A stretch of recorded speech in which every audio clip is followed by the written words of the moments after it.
Hello guys, welcome to another video, and today we're doing a retrospective on Sonic Frontiers and its DLC, The Final Horizon. Sonic the Hedgehog is no stranger to reinvention. From his 16-bit glory days on the Genesis to his turbulent 3D adventures, even if they did start a little bit rough, but sorry, that joke had to be made. Sega's Blue Blur has always been at the forefront of experimentation, sometimes to success, sometimes to frustration, but in 2022, Sonic Team unveiled something radically new, Sonic Frontiers. Marked as the series' first open zone experience, it promised to redefine what Sonic could be in a modern landscape. Today we're looking back at Sonic Frontiers. Its ambiguous design, its rocky but fascinating development, and the way it left a lasting mark on the franchise. Let's look at the state of Sonic before Frontiers. To understand why Frontiers was such a gamble, we have to rewind a bit. The last major mainline entry before Frontiers was 2017's Sonic Forces. Despite some flashy visuals and character customization, the game received mixed to negative reception. Critics called it shallow, overly short, and creatively stagnant. At the same time, Sonic Mania, a love letter to the 2D classics made by fans turned developers, was released to critical acclaim. This created a strange situation. Sonic was thriving in 2D but struggling in 3D. Fans were losing patience, and Sega knew the franchise needed a major shift. If you ask me what my opinion is on Forces, I don't think it's a bad game, but I think it might be arguably worse what I think about it. I think it's a boring game, but that's not what we're here to talk about. Maybe another day. Speaking of 2017, Sonic Team began experimenting with the idea of Frontiers around 2017.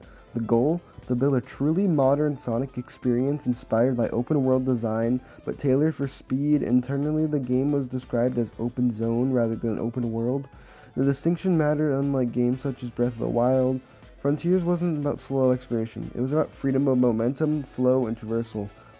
Momentum, we got there eventually. When the game came out, we didn't have very much momentum, but it's fine.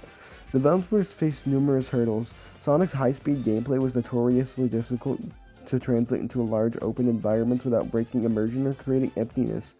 Prototypes went through heavy iteration, testing how physics, combat, and exploration could coexist in a single framework. After years of delays, teasers, and cautious previews, Sega finally revealed Sonic Frontiers in 2021, sparking immediate debate. The footage looked sparse, the combat unpolished, critics were skeptical. Could this really work? Upon release in November 2022, Frontiers surprised many. Players entered the Starfall Islands, a mysterious chain of open zones, each filled with environmental puzzles, combat encounters, platforming challenges, and story moments. The biggest shift was Sonic's moveset. For the first time, Sonic had an actual combat system. Through punches, kicks, parries, and energy-based techniques like the Psyloop, players could chain combos to take down robotic enemies and colossal titans. He even had a skill tree, kind of like games like God of War. At the same time, Frontiers retained classic Sonic DNA through cyberspace stages. These linear, bite-sized levels were callbacks to the boost-style gameplay of Unleashed, Generations, and Forces. Fans noticed that many reused the layouts from past Sonic games, but they delivered nostalgic, fast-paced contrast to the slower exploration of the open zones. Progression was non-linear. Players could solve puzzles and collect memories, tokens, and fight mini-bosses in any order to advance. It wasn't as polished as intended with the open world template, but it was fresh, and for Sonic, freshness was long overdue. The only problem I think people really had with cyberspace stages is that they really were, since they were reused, they were already it seemed like they were already running out of ideas. All of them used either Green Hill, Sky Sanctuary, or Chemical Plant assets. We did have one new city asset, but that's about it. And by default, the level design was really good for that because they used levels from good games, minus Forces. But in the end, they weren't like them. You didn't really have to do them in the game though. You can get the vault keys from just fishing with Big, so it was technically optional. So I think that made it a lot more. It made it easier for people to take down. One of Frontiers' strongest assets was its presentation. The music, composed by Tomoya Otani and a lineup of guest metal vocalists, especially the lead singer of Sleeping with Sirens was in there too, if you recognize him from songs like If like you might know some of his songs like Complete Collapse, but he was the vocalist in the music for Frontiers for Undefeatable, I believe Break Through It All, and Find Your Flame, and was widely praised. Ambient, atmospheric tracks accompanied the quiet exploration of the islands, while explosive heavy metal boss themes brought intensity to Titan battles. The visuals were more diverse. Some praised the vast open landscapes, while others criticized the empty environments and dated textures. Performance also varied between platforms, with the Nintendo Switch version receiving the harshest reviews due to technical limitations, but that's really any Switch port for a normal console game ever, really, so I can't blame it too much. Except for Sonic Colors Ultimate, we will get there one day, and the Switch will be a main talking point about there, because that was already causing seizures, but that's not for today. Upon launch, Sonic Frontiers received mixed to positive reviews. Critics applauded its ambition, story depth, and music, but pointed out its repetitive structure, rough visuals, and occasional jank like poppin' and stuff like that. Fans, however, were much more enthusiastic. Many saw it as a bold first step Sonic needed, even if it wasn't perfect. What stood out was Sega's response. Instead of abandoning the game post-launch, Sonic Team supported Frontiers with a full year of free updates, new challenges, difficulty modes, playable characters like Tails, Knuckles, and Amy, and expanded story content showed that Sega was listening to fans. This helped the game's reputation grow over time. We will talk about that in a second, though. But let's look at the legacy of Frontiers real quick before the Final Horizon update. Looking back, Sonic Frontiers is less about being the perfect Sonic game and more about being the foundation for the next era. Much like how Sonic Adventure redefined Sonic in 1999, Frontiers redefined him in 2022. It set a new template, expansive environments, meaningful storytelling, and a balance between speed and freedom. Sega has confirmed that future Sonic games will build upon the open zone format introduced here. That means love it or hate it, Frontiers has become a turning point for the franchise. Let's talk about the Final Horizon update now. When Sonic Frontiers launched, fans praised its ambition but also noted its rough edges. Sega responded in a way very few expected, with a year-long roadmap of free updates culminating in September 2023's Final Horizon. More than just a patch or side mode, Final Horizon was a full-blown epilogue expansion, a massive story update, new gameplay systems, and the ability to play as Sonic's closest allies for the first time in the game, and mostly in any Sonic game in a very long time at that point. Shadow was really just a reskin of Sonic and Sonic Forces. If Frontiers was about charting new territory, Final Horizon was about proving the formula's potential. Following Frontiers' launch, Sonic Team quickly confirmed that free DLC was on the way. The first two updates added features like jukebox tracks, photo mode, and challenge battles. But the third update, the Final Horizon, was advertised as the crown jewel. The idea wasn't just to hack on side content, but to expand the narrative and give longtime fans something they've been asking for: playable Tails, Knuckles, and Amy. This would mark the first time in years outside a spin-off that Sonic friends were controllable in mainline titles. Development leaned heavily into balancing their unique abilities while still working within the open zone framework, a challenge the team had to solve with custom skill trees and new traversal mechanics. One problem just being that most of their skill trees were just moves that Sonic could already use.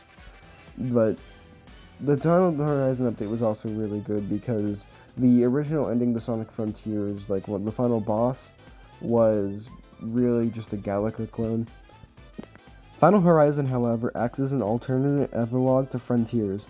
While the base game ends with Sonic defeating Supreme and sealing away the end, this expansion asks a simple what if. What if Sonic allies joined him in the final battle? The DLC reimagines the climax on Aranos Island. Tails, Knuckles, and Amy step into the spotlight, working alongside Sonic to prepare for one last confrontation with the end. Each character has their own arcs, Tails confronting his lingering self-doubt, Knuckles embracing his duty as guardian, Amy channeling her compassion and determination. The themes of legacy, unity, and sacrifice resonate strongly here. By the finale, the stakes feel higher than ever, with Sonic and his friends facing overwhelming odds together rather than apart. The biggest hook of Final Horizon was its new playable characters. Tails relied on gadgets and his signature flight, making traversal puzzles and combat feel inventive. Knuckles emphasized strength and gliding, bringing a heavier, punchier playstyle to the open zones. Amy blended agility with magic-style attacks using her tarot cards and hammer, making her feel both familiar and fresh. Each character had their own skill tree, encouraging players to experiment and master different strategies. Sonic also had one. But meanwhile, Sonic himself gained expanded challenges, new platforming gauntlets, and altered Titan battles. The Titan rematches were rebalanced to be harder, testing everything players had learned throughout the campaign. The DLC itself even introduced new ways to approach objectives, making Uranus Island feel like a remix of itself. And those remix bosses of the Titans, they are all formed in the Master Coco trial. And all of them require the perfect parry if you want to parry attacks. And you all have to beat them in one run with 400 and only 400 rings. And it proved to be a challenge for a lot of players, almost annoyingly frustrating to some, including myself. And Sonic Frontier, that was just really, it was a really hard fight for a lot of people. And I personally think it was a great challenge, though. Then you can always change the difficulty too and do it there, so that makes it at least a little bit easier. But if you want to do it on hard or extreme, like some people, it's going to be a challenge. But I'll stop talking about that now. Final Horizon elevated the presentation of Frontiers in subtle but meaningful ways. The cutscenes were more cinematic, emphasizing the team dynamic rather than Sonic alone. The soundtrack was expanded as well, continuing Tomoya Otanishi's fusion of atmospheric exploration themes and high-energy metal. Tracks like the new Titan Battle theme songs became instant favorites, standing shoulder to shoulder with the game's base game iconic songs. Visually, Final Horizon reused the assets of Uranus Island, but recontextualized them with new challenges and story events, making familiar environments feel renewed. And music-wise, people loved any new song that came, but we also had revisited versions of songs like I'm Here, and they just really made fans happy. Reception to Final Horizon was mixed but passionate. Fans praised the ambition of adding 3 new playable characters, the emotional weight of the story, and the sheer generosity of releasing such an update for free. However, criticisms were unavoidable. Some felt that the new changes leaned too heavily into trial and error difficulty, which I can definitely see, with platforming sections that push patience more than skill. Others pointed out that new characters, while exciting, didn't have quite as much polish as Sonic himself. Also agreed, when the game first came out too, the update first came out too especially, Knuckles and Tails had not really Tails. Tails was kind of fun to play for me, even he had a broken thing. But Knuckles had a delayed gliding animation, Tails does too, and Knuckles' turning and climbing on walls felt really rough and really, really hard to control. Amy could skip challenges altogether and all that, but still, the overall consensus was clear. Final Horizons was a gift to fans, a massive thank you from Sonic Team that proved their commitment to supporting the franchise. In retrospect, Final Horizon is more than just DLC. It represents a milestone in how Sega approaches Sonic. By offering a full narrative expansion at no cost, they demonstrated faith in the fanbase and in Frontiers as a foundation. The inclusion of Tails, Knuckles, and Amy as playable characters hinted at a possible future where Sonic Team explores multi-character gameplay once again, something that had been absent since the Adventure era. Meanwhile, the darker and more emotional tone of the story cemented Frontiers as one of the most narratively ambitious Sonic games to date.